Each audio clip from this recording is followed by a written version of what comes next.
सारे खास मेहमान हमारे साथ जुड़ चुके हैं। भारतीय जनता पार्टी की राष्ट्रीय प्रवक्ता शाजिया इल्मी हमारे साथ जुड़ चुकी हैं। समाजवादी पार्टी के राष्ट्रीय प्रवक्ता अजीज खान साहब, कांग्रेस समर्थक और गांधी परिवार को करीब से जानने वाले तहसीन पूनावाला, राष्ट्रीय लोक मोर्चा के राष्ट्रीय प्रवक्ता Arvind Kumar Vajpayee ji, Sonia a biography 24 Akbar road, leaders, politicians, citizens के लेखक और वरिष्ठ पत्रकार राशिद किदवई साहब भी हमारे साथ जुड़ चुके हैं।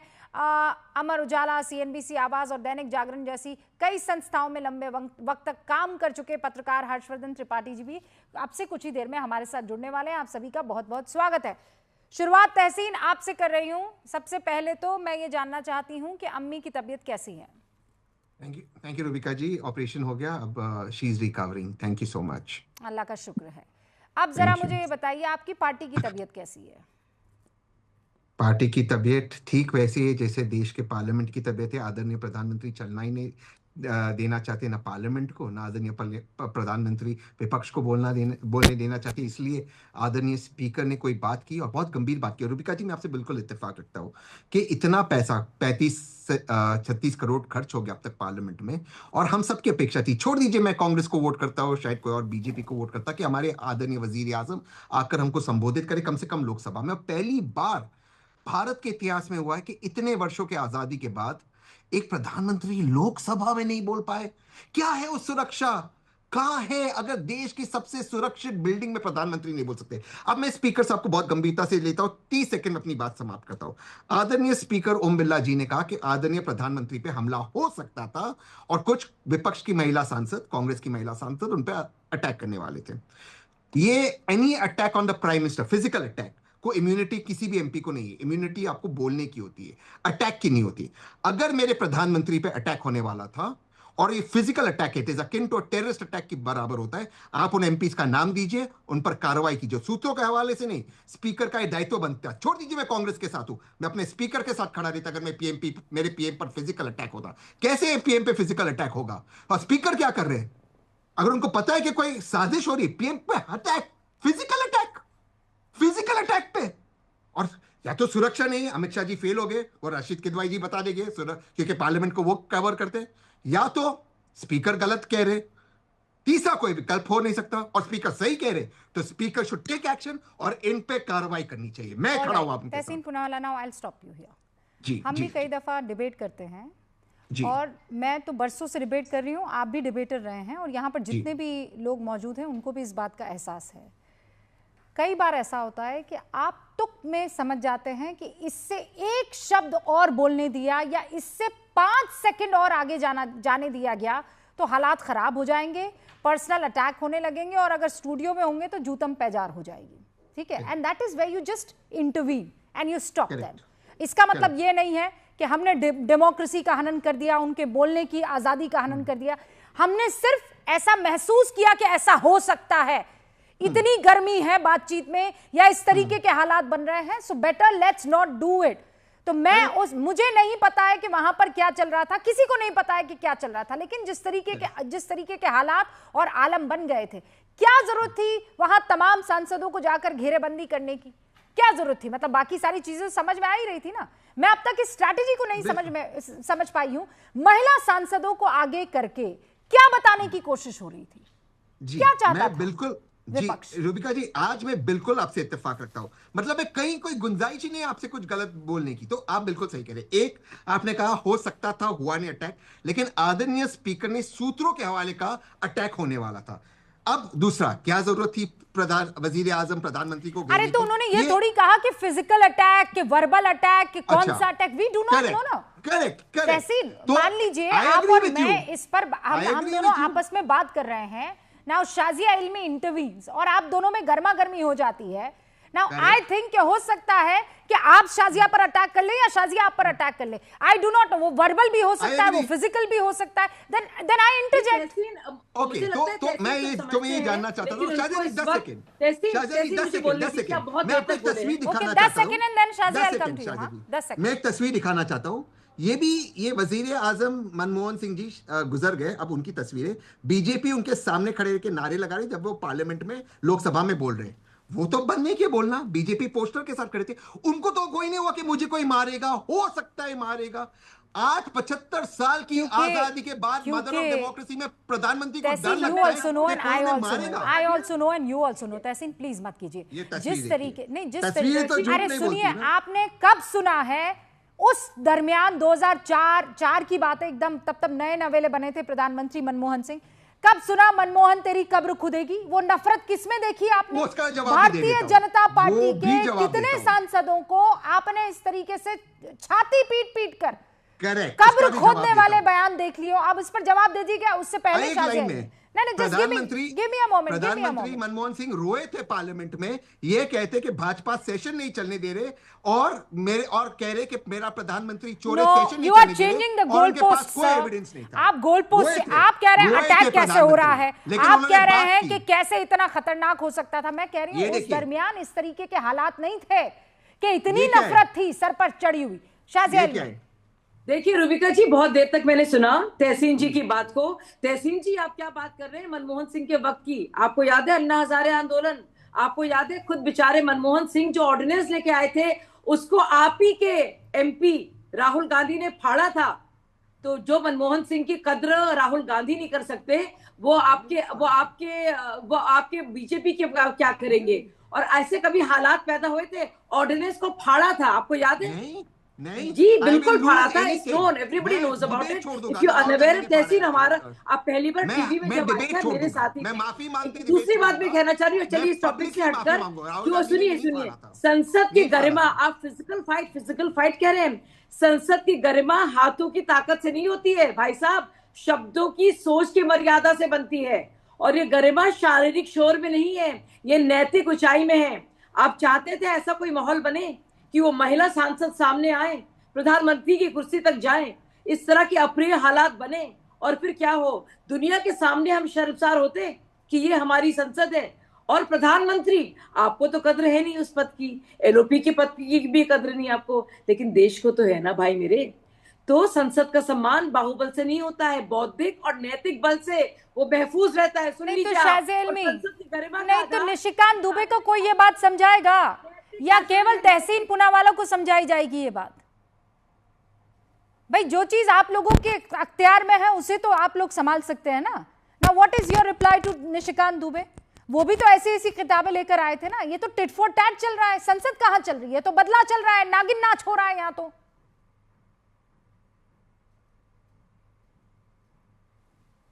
शाजी अलमी, अच्छा तो आप ऐसी किताब को कोट करना चाह रहे हैं जो पब्लिश हुई नहीं है, बल्कि उस किताब को छोड़िए जिसको आप कोट कर रहे हैं उनकी बात को, और जो लेफ्टिनेंट जनरल है नॉर्दर्न कमांड के, जो बाकायदा रिपोर्ट कर रहे थे ट्रूप मूवमेंट पर, बाकायदा जनरल को, नरवणे जी को, उनकी पूरी टेस्टिमनी है। और उसी आर्टिकल में, उसी कैरावान मैगजीन में उसका जिक्र है। सवाल तो मैं तहसीन पूनावाला से पूछ लूंगी, लेकिन जो किताबें यार हिंदुस्तान में बैन है, निशिकांत दुबे भी तो वो किताबें लेकर आए थे ना नेहरू जी और इंदिरा जी पर बोलने के लिए। शाजिया जी, राहुल गांधी, आप दोनों की तरफ से यही काम तो हो रहा है, कौन लेगा मॉरल हाई ग्राउंड? रूबिका जी, ये जो किताबें निशिकांत दुबे जी कोट कर रहे थे, ये तो बाकायदा पब्लिश्ड है। तो आप इसमें बड़ा हर्ज हो रहा है। अगर हम लोग उनको आईना दिखा रहे हैं और बता रहे हैं कि, और हम तो सही कर रहे थे, वो आर्टिकल्स नहीं थे, वो कोई एक्सर्प्ट्स नहीं थे, वो कोई अंश नहीं थे, वो अनपब्लिश नहीं थे, वो मेमोइर्स ऐसे नहीं थे जो क्लियर नहीं हुए हैं, वो बाकायदा किताबें हैं, उसमें बाकायदा तथ्य हैं। जब निशिकांत दुबे कर रहे थे तो बड़ा तकलीफ हो रही है आपको, उसको टिट फॉर टैट माना जा रहा है। और आप अपने देश को एम्बैरस करने के लिए जलील कर रहे हैं आप आर्मी को। आप नेशनल एग्जीक्यूटिव, प्राइम मिनिस्टर के ऑफिस, डिफेंस मिनिस्टर के ऑफिस और आर्मी के बीच में you stand by Nishikant Dubey, you stand by Nishikant Dubey, है ना? नहीं फिर वो किताबें कोट करे, ये किताबें कैसे ले आए जो पब्लिश नहीं हुई है? मैं ये कह रही हूँ कि देश को इन चीजों में, चाहे वो राहुल गांधी करे कि निशिकांत दुबे करे, मैं यहाँ ये स्कोर करने की जगह नहीं है। मतलब पार्लियामेंट तो मुझे नहीं लगता है। राशिद किदवई साहब, जब मतलब राहुल गांधी ने भाषण दिया उसके बाद से हंगामा रुकने का नाम ही नहीं ले रहा है। मुझे लगता है एक नया प्रेसिडेंट सेट हो गया है कि इससे और कितना नीचे जाया जा सके। देखिए रूबिका, पार्लियामेंट जो है वो मर्यादा और गरिमा के मापदंडों पर चलती है। उसमें एक हाथ से ताली नहीं बजती। जो हम देख रहे हैं उसमें दरअसल काफी समय से जो विपक्ष और सत्ता पक्ष में जो विश्वास और आदर और सम्मान का एक दूसरे के प्रति भाव होना चाहिए, उसका अभाव है। तथ्य जो दोनों साइड से दिए जाते हैं वो तोड़ मरोड़ के पेश करते हैं। मैं आपको 2-3 मिसालें देना चाहूंगा। प्रधानमंत्री की सिक्योरिटी जो है वो ब्लू बुक होती है, एसपीजी होती है, मल्टी लेयर्ड होती है। लोकसभा का स्पीकर जो है वो पार्लियामेंट, पूरी पार्लियामेंट के सुरक्षा का इंचार्ज होता है। और अगर उसमें कोई चूक या खामी होती है, मतलब जो फिजिकल बात जो हम कर रहे हैं, तो उसका जिम्मेदार भी स्पीकर होता है और उस पर कार्रवाई होनी चाहिए। प्रधानमंत्री इंदिरा गांधी के ऊपर पत्थर मार के अटैक हुआ था, उनकी नाक टूट गई थी, नाक से खून निकला था उड़ीसा में, वो देश की प्रधानमंत्री थी। बाद में उनकी हत्या भी हुई, राजीव गांधी के ऊपर भी हमला हुआ और उसमें उनकी हत्या हुई। तमाम एक पूरा इतिहास है। तो हमें इसको लेके बहुत ज्यादा संवेदनशील रहना चाहिए। जहां तक किताबों की बात है रुबिका, हमें उसको भी थोड़ा तथ्यात्मक रूप से देखना चाहिए। जनरल नरावने ने अपनी जो भी उनके हवाले से कहा जा रहा है उसको कोई खंडन नहीं किया। वो किताब छप चुकी है, उसका वितरण के ऊपर सरकार ने रोक लगा रखी है। जो किताबों का हवाला दिया है वो बताई कि किताब, उसमें शी नाम का जो चैप्टर था वो उसमें हटा दिया था, वो छपी हुई किताब में नहीं है। लेकिन ये तमाम बात का बतंगड़ बनाने का कोई फायदा नहीं है। और एक आखिरी बात मैं आपसे कहूंगा रुबिका, आपने जो अभी तथ्य पेश किए कि इतने घंटे नहीं चले और इतने लाख करोड़ का नुकसान हुआ, कोई 1951 से लेकर के 2014 तक का हिसाब देगा? 500 घंटों का तो मैंने कैलकुलेशन किया है। आप उसका उस टाइम की करेंसी का कैलकुलेट करिए, कौन विपक्ष में था। तो ये तो बहुत इलिटिस्ट बात करना है कि टैक्स पेयर का नुकसान हो रहा है, मैं टैक्स पेयर हूं।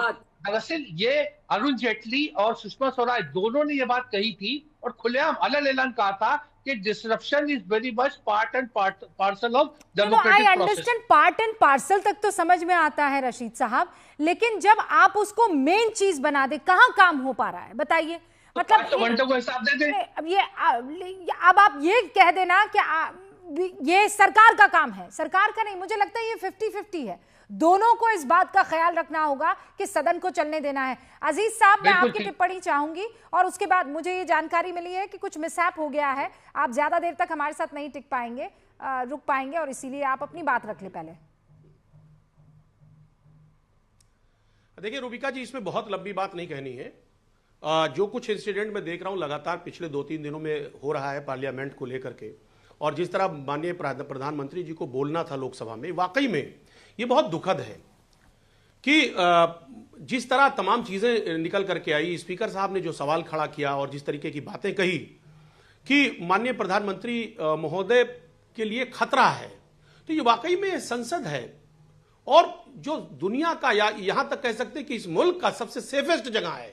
अगर वो उस जगह पर खतरा है तो मुझे लग रहा है कि फिर एक आम जनता और एक आम लोग हर जगह मेरे ख्याल से खतरा महसूस करेंगे। जहां पर इतनी हाई सिक्योरिटी होती, हाई सिक्योरिटी अलर्ट होता है, उसके बाद इस तरीके की बात आई, तो मुझे लग रहा है कि कहीं ना कहीं कुछ ऐसी बात रही कि शायद माननीय मोदी जी शायद बोलना नहीं चाह रहे थे या शायद विपक्ष का जवाब नहीं देना चाह रहे थे, क्योंकि बहुत सारे सवाल खड़े हो गए और वो सवाल नहीं, तो राज्यसभा में क्या है, उस सवाल का जवाब राज्यसभा में कैसे दे दिया अजीज भाई? ये क्या बात? राज्यसभा में अरे थोड़ी तो अपनी जिम्मेदारी आप लेंगे ना। आपने देखा कि क्या हड़बड़ाहट थी और क्या क्या मुझे अच्छे से याद पड़ता है। आप लोग वही लोग हैं जो मणिपुर पर बोलिए और जब प्रधानमंत्री बोलते हैं तो वॉकआउट कर जाते हैं।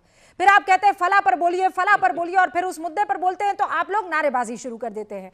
अभिभाषण पर आप जवाब चाह रहे थे और वहां वेल में जाकर तमाम महिला सांसदों को खड़ा कर दिया गया, और उसके बाद जब लोकसभा स्पीकर किसी तरह का कोई डिसीजन लेते हैं तो आप कहते हैं ये तो बहुत बड़ी चूक है प्रधानमंत्री को। तो आप चाहते थे कि जो आप लोगों ने स्ट्रैटेजी तय की है वो स्ट्रैटेजी मुकम्मल हो जानी चाहिए थी।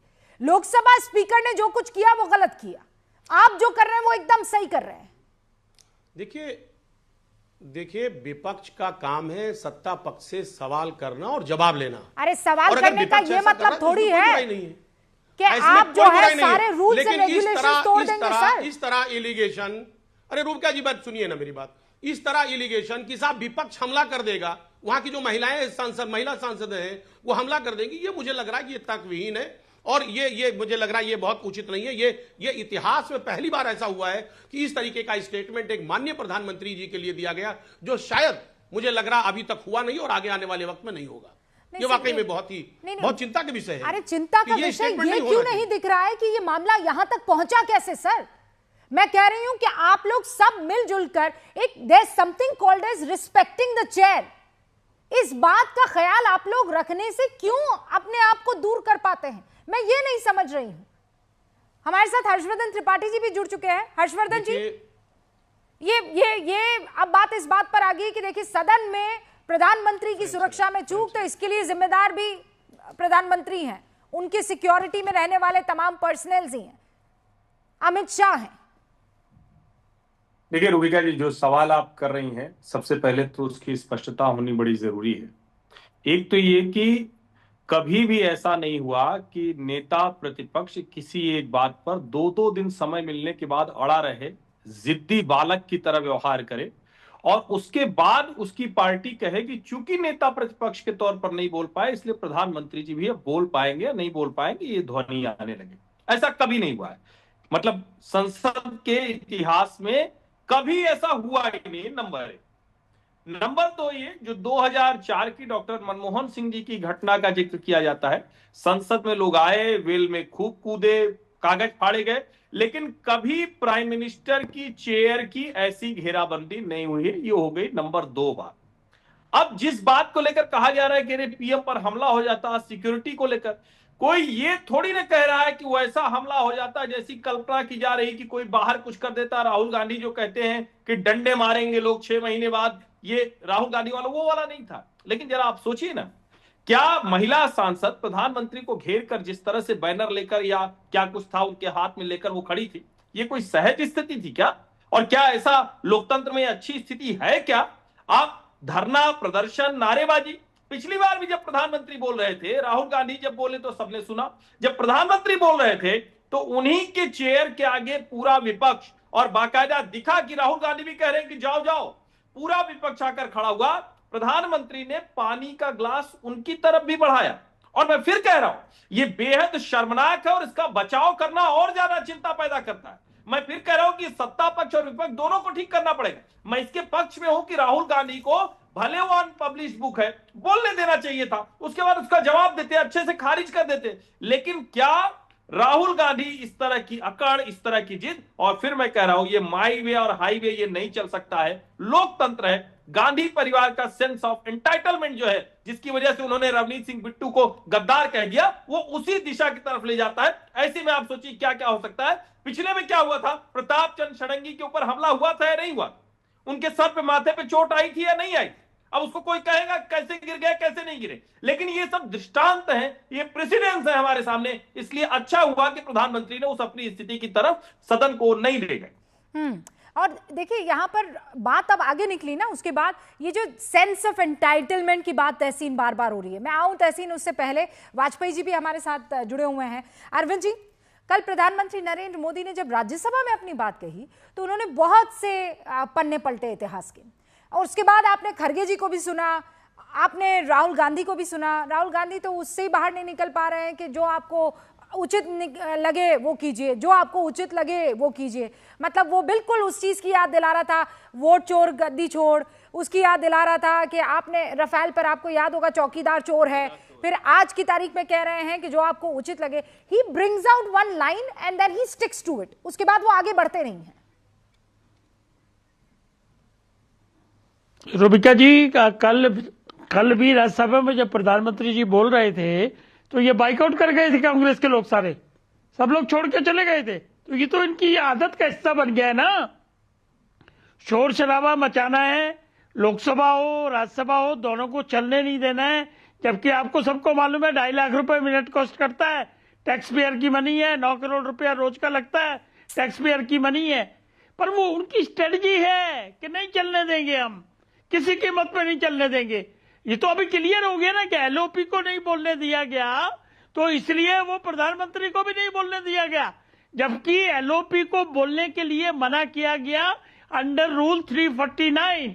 कौन कस्टोडियन होता है लोकसभा का? स्पीकर, और राज्यसभा का डिप्टी स्पीकर। स्पीकर से ज्यादा कौन बेहतर जानेगा कि क्या माहौल है क्या नहीं है। और ये जो कह रहे हैं कि भी एसपी जी है और ये है और वो है, कोई जब दरवाजे बंद हो जाते हैं तो कोई एसपीजी अंदर नहीं आती है, कोई सिक्योरिटी अंदर नहीं आती है। और सारंगी साहब का एग्जाम्पल बिल्कुल सही दिया, उनके माथे पे चोटें आई थी। तो ये तो हो चुका है। और अगर ऐसी परिस्थिति में लोकसभा स्पीकर ने ये सजेस्ट किया कि आप मत आइए, तो उसको भी ये बिल्कुल अग्री नहीं कर रहे हैं। बल इनको वो तो क्या बताऊं भाई, उनको कंडेम कर रहा।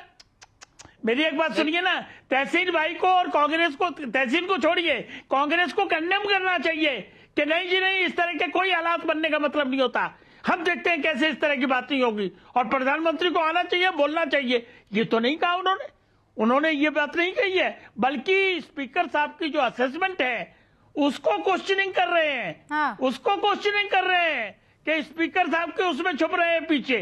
मतलब हमें ये नहीं समझ आ रहा, मोहब्बत की दुकान खोलने चले थे, संविधान की दुआई देते हैं, लोकतंत्र की दुआई देते हैं, और प्रधानमंत्री को रोज नई गालियां देते हैं। रशीद साहब, कल भी एक प्रवक्ता सब आए थे यहाँ बैठे आपके और कायर बोल के गए हैं। मैंने ऑब्जेक्शन किया, मैंने कहा ये मत करिए, लेकिन कहाँ मानने वाले लोग हैं। ये तो वो ठीक कहा प्रधानमंत्री जी, 2 किलो रोज गालियां खाता हूँ और मैं वही मेरी डाइट है, ये उन्होंने खुद बताया है। तो हमारा कहना ये है कि लोकतंत्र की मर्यादाओं को तार तार न करिए। ओके, संविधान की रशीद साहब कुछ कहेंगे? तार न करिए। रुकिए ना सर, पार्लियामेंट चलने दीजिए। वाजपेयी जी सुनिए, उसके बाद मैं वापस आता हूं। देखिए रुबिका जी, गूंज प्रोग्राम के देखने वाले दर्शकों को गुमराह करने का प्रयास हो रहा है। लोकसभा में मार्शल होते हैं, मार्शल जो होते हैं वो स्पीकर के डिस्पोजल पे होते हैं। स्पीकर चाहे किसी को भी इविक्ट कर सकता है, मार्शल्स का इस्तेमाल कर सकता है। तो ये तमाम बातें, और जो पूरी सिक्योरिटी उसका मैं खुलासा नहीं करना चाहता, प्रधानमंत्री की सिक्योरिटी मल्टी लेयर होती है। ये कहना कि संसद के दरवाजे बंद हो जाते हैं, एसपीजी नहीं आता, ये सब तथ्यहीन बातें हैं। दूसरी बात, इस देश में एक स्लोगन था और वो याद करिए, गली गली में शोर है, राजीव गांधी चोर है। वो किसने कहा था? और वो क्या अपमानजनक बात नहीं थी? आप 2 किलो इंदिरा गांधी के बारे में क्या बोफोर्स के संदर्भ में थी, बोफोर्स के संदर्भ में थी। वो संदर्भ की मैं बात कर रहा हूँ, वो तो रफाल का भी संदर्भ था। देखिए ये पॉलिटिकल स्लोगन्स होते हैं। क्या कहा सुप्रीम कोर्ट ने? क्या कहा? नहीं, चीज को जस्टिफाई नहीं कर रहा, सरकार के ऊपर कोई भी करप्शन की इल्जाम नहीं है। पॉलिटिकल स्लोगन्स होते हैं और प्रोवोकेटिव होते हैं। पहली सरकार है जब से आजादी मिली है रशीद भाई कि इस बार भी सेंट्रल गवर्नमेंट के ऊपर एक भी करप्शन का इल्जाम नहीं है। ये पहली बार हमारे इतिहास में हुआ है। और सरकारें आई, लेकिन पहली सरकार है मोदी जी की। मैं कह रहा हूँ पॉलिटिकल स्लोगन्स होते हैं। पॉलिटिकल स्लोगन में जैसे चौकीदार चोर का नारा लगाया गया था, वो पूर्ण देश में था, उसी तरीके से राजीव गांधी को भी चोर का इल्जाम लगाया गया था। मोदी नफरत है खुले तौर पे, ये मोदी नफरत है।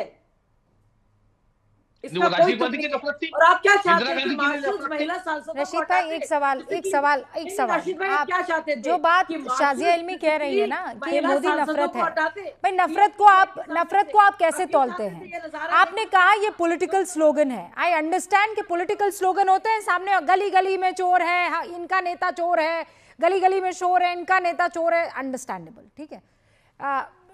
चौकीदार चोर है, हमें मालूम है, तब तो किसी ने ये मुद्दा नहीं उठाया था। फिर उसके बाद कहा वोट चोर, किसी ने मुद्दा नहीं उठाया। ये कौन सा पॉलिटिकल नारा है? मोदी तेरी कब्र खुदेगी। बहुत अपमानजनक है और गलत है। उस पर तो लोगों को एक्शन लेना चाहिए, कार्रवाई।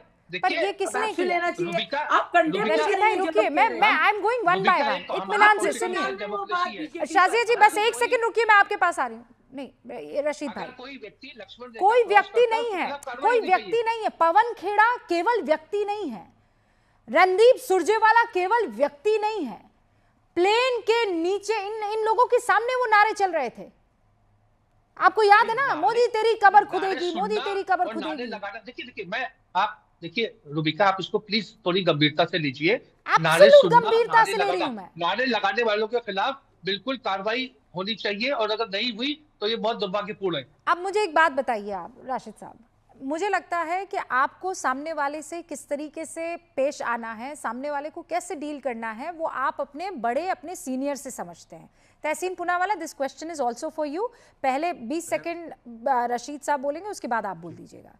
जब आप अपने लीडर को, किसी एमपी को ट्रेटर, चोर, गद्दार कहते हुए इन अ वेरी कैजुअल वे, हाथ में जेब डालकर ये कहते हुए कि देखो देखो देखो ट्रेटर जा रहा है, आप क्या मैसेज दे रहे हैं? What kind of leadership is this? बिल्कुल गलत है। बिल्कुल गलत है। देखिए, ये बात इस बात को राहुल गांधी को खेद व्यक्त करना चाहिए था, उसको अपने शब्द वापस लेने चाहिए थे। होता तो और आगे बढ़ के माफी भी मांग सकते थे, ये तमाम उनके पास बातें थी। लेकिन रुबिका, फिर यहाँ कोई इक्वी बैलेंस की बात नहीं होती है। बात यह है कि कोई कहता है कि टेररिस्ट कह रहा है किसी को, तो कोई उसको ट्रेटर कह रहा है। ये दोनों बहुत गंभीर चीजें हैं और इसका नहीं लोकतंत्र में सर, कोई जगह नहीं है। रशीद साहब, और यही वो इकोसिस्टम है जो कहता है कि शाजिया इल्मी की पार्टी और शाजिया इल्मी की सोच वाले जितने भी लोग हैं वो क्या करते हैं, जो उनको पसंद नहीं आता है उसको वो ट्रेटर कह देते, उनको गद्दार कह देते। सर, कथनी और करनी में फर्क है।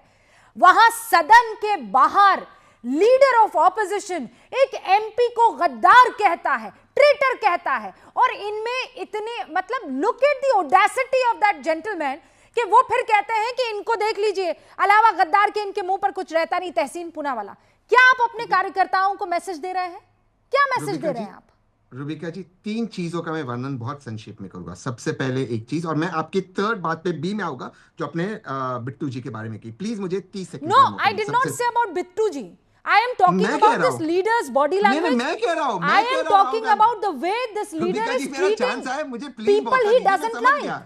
रुबिका जी, मैं समझ गया, प्लीज मुझे चांस दीजिए। सबसे पहली बात, क्या पहले पार्लियामेंट में किसी अननोन रीजंस के लिए पार्लियामेंट को डिस्टॉर्ट नहीं किया गया था? अरुण जेटली जी, सुषमा स्वराज जी, पूरा विंटर सेशन बोफोर्स के बारे में शाजिया कह रही थी। बोफोर्स का एक इंटरव्यू रेडियो पे स्वीडन में आया था। कौन से उनके पास डॉक्यूमेंट्स है? पूरा सेशन उन्होंने खराब किया, विंटर सेशन 2G के ऊपर। क्या निकला? सब इक्विटल निकले। इसके लिए माफी मांगी बीजेपी ने, सुषमा जी और अरुण स्वराज जी ने, अरुण जेटली जी ने कहा हमारा अधिकार है। दूसरी चीज पे मैं आता हूं, स्पीकर के सारे, माननीय स्पीकर के सारे अटकले के आदरणीय प्रधानमंत्री पे हमले होते। रशीद जी बिल्कुल सही कहते, मार्शल्स होते। मैं खुद कहता हूं, अगर प्रधानमंत्री पे अटकले होते, हमले होते, we will not support it. In fact इसकी तुलना आप कह रहे कि रणदीप सुरजेवाला प्लेन के नीचे नारे लगा रहे थे। भाई पार्लियामेंट की बात करो, पार्लियामेंट की बात क्यों आता हूं मैं कंडेम करता हूं राहुल गांधी जी। मैं कांग्रेस का सपोर्टर, और उनके साथ इर्द गिर्द जो लोग थे, वो नारे नहीं लगने चाहिए। राहुल गांधी जी को भी समझना चाहिए, वो आप 55-56 साल के हो गए, उनके इर्द गिर्द जो लोग हैं, they must be maturity and Gravitas in the opposition. मैं 100% इससे एग्री करता हूं। जो बिट्टू, प्लीज आजा जी, जो बिट्टू के साथ हुआ गलत हुआ, नो इफ नो बट। मेरे में हिम्मत है कहने की, लेकिन प्राइम मिनिस्टर के साथ कुछ नहीं हुआ। प्राइम मिनिस्टर का कर्तव्य बनता लोकसभा को संबोधित करे, और 75 साल की आजादी के बाद अगर हमारे देश के प्रधानमंत्री हमारे लोकसभा में नहीं बोल सकते क्योंकि स्पीकर अटकलें लगा रहे कि उन पे हमले होते, तो कहीं ना कहीं speaker should resign. Alright, Shahjahan 30 second. Motilal Nehru ने कांग्रेस पार्टी छोड़ी, इंदिरा गांधी ने कांग्रेस पार्टी तोड़ी, शरद पवार ने, ममता बनर्जी ने पार्टी छोड़कर नई पार्टी बनाई। तो क्या आज से राहुल गांधी इन चारों को, इंक्लूडिंग मोतीलाल नेहरू जो उनके ग्रेट ग्रैंडफादर है, इंदिरा गांधी जी, शरद पवार और ममता बनर्जी को गद्दार बोलेंगे? मैं सबसे बड़ा सवाल, मैं इत्तेफाक रखता ही नहीं जो राहुल गांधी जी ने बोला, but that does not justify जो प्राइम मिनिस्टर ने किया। Let me speak. Another thing, Bofors की जो बात थी, तहसीन बोफोर्स की बात थी, पूरे देश में ये नारा था। और यहाँ पे स्पीकर जो है is the leader of the house, प्रधानमंत्री भी उसके अधीन होते हैं। मैंने खुद सुना स्पीकर को 6 बार कहते हुए कि आप प्राइमरी सोर्स दिखाइए, ये काफी नहीं है। बट राहुल गांधी इंसिस्टेड, और राहुल गांधी ने जिस तरह से गद्दार शब्द कहा है, मुझे अफसोस होता है क्योंकि कॉलेज का कैंपस है। आप चलिए, आपको अपनी इज्जत नहीं है, आप एलओपी की पद की तो इज्जत करते। और आपने मार्शल्स की बात की, क्या आप चाहते थे मार्शल्स महिला सांसदों को पकड़ कर ले जाए? वो अच्छा लगता? नागरिक आपको या मुझको अच्छा लगता? वो तहसीन आप खुद सोचिए। मतलब मुझे शर्म आती है। क्या स्ट्रैटेजी है? क्या महिलाओं को सामने कर देंगे, प्रधानमंत्री की चेयर तक ले जाएंगे? 10 सेकंड दीजिए। गरिमा होती है ना। अगर कोई महिला प्रधानमंत्री पे अटैक करे, हमारा कर्तव्य है हमारे प्रधानमंत्री को सुरक्षित देना। अच्छा या बुरा लगने की बात ही नहीं है। अगर कोई कांग्रेस की महिला करती है, प्लीज उनको अरेस्ट कीजिए। आप मेरा सवाल है, स्पीकर शुड रिजाइन। नो, अगर अटकलें लगा रहे तो कीजिए, मतलब क्या होता है? नहीं, अपने लिए, अपने देश के लिए नहीं, अरेस्ट कीजिए। अरे मैं उस पल को सिर्फ आप सोचिए। हाँ हर्षवर्धन जी, सिर्फ ये सोचिए कि किसी तरह से हाथ में वो बकायदा उनके हाथ में प्लकार्ड था, कोई उठाकर प्लकार्ड इस तरफ कर देता या उस तरफ कर देता, या जोर जोर से नारेबाजी करने लगता, और उसके बाद मार्शल्स आ जाते, तो फिर क्या होता? क्या स्थिति बनती? नहीं रुबिका जी, यही होता ही, ऐसा नहीं है कि ये होता या ना, ये तय था कि ये होता। वरना क्या जरूरत थी? प्रधानमंत्री का बोलना तय था, उनका समय तय था, उनकी चेयर के इर्द गिर्द ऐसे घेराबंदी, तो ये तो कोई युद्ध लड़ने जा रहे थे क्या? आपको विरोध प्रदर्शन करना था, अपनी जगह पर खड़े होकर करते। उससे आगे वेल में आ जाते आप, उससे भी आगे आप प्रधानमंत्री की चेयर के सामने काफी हिस्सा होता है, और इस नई वाली संसद में तो बहुत हिस्सा है, वहां जाकर आप खड़े होकर नारे लगाते। लेकिन जिस तरह से सीक्वेंस है, जिस तरह से वो महिला सांसद एक लाइन से खड़ी है, उनकी नीयत ठीक नहीं थी, आप अनुमान लगा सकते हैं। लेकिन भला हुआ कि ऐसी अप्रिय स्थिति देश की संसद में नहीं। और मैं फिर कह रहा हूं, ये हमला मतलब कोई किसी को मार देगा, कोई किसी को ये कर देगा, या कोई बाहर पत्थर चला दे रहा है, ये घटना नहीं। सांसदों ने ऐसी रणनीति बनाई, विपक्षी सांसदों ने, ये ज्यादा बड़ी चिंता की बात है। उस दृश्य की कल्पना करना, मतलब हम लोग जो कह रहे हैं वो नहीं हुआ, ये बड़ा अच्छा है। देखिए, एक श्रीकांत दरगद है जो कह रहे हैं, रूबिका जी मेरा सवाल सिर्फ ये है कि जब राष्ट्रपति के अभिवादन के ऊपर बात करनी थी तो राहुल गांधी क्यों चीन के ऊपर संबोधन रख रहे थे? राहुल गांधी हर बार जो विषय होता है उस पर बात क्यों नहीं करते हैं? ये वो सवाल पूछ रहे हैं। कई ऐसे लोग हैं जो ये कह रहे हैं कि कांग्रेस वहां सदन में रहकर सवाल पूछे, फिर जवाब आए, ना समझ में आए तो दोबारा सवाल पूछे, लेकिन संसद में शोरगुल्ला, ये हमारे टैक्स का पैसा जो है वो बर्बाद हो रहा है। एक मीरुल लूथरा भी ऐसी ही एक बात कह रही हैं, और बीना तलसी करके हैं वो भी यही बातें कह रही हैं। कुल मिलाकर दर्शक देख रहे हैं और उनको ये बात पसंद नहीं आ रही है कि संसद में उनका वक्त जाया हो रहा है। मुझे तो वक्त इतनी इजाजत दे रहा है, और हमारी बहस देखिए कितनी शानदार थी। मतलब तमाम सांसद शायद गूंज से ही सीख ले कि अपनी कड़वी से कड़वी बात कहनी है, कह दीजिए, मर्यादा में रहते हुए सीखेंगे बात। बहुत बहुत शुक्रिया आप सभी का हमारे साथ जुड़ने के लिए। देखते रहिए न्यूज़ 18।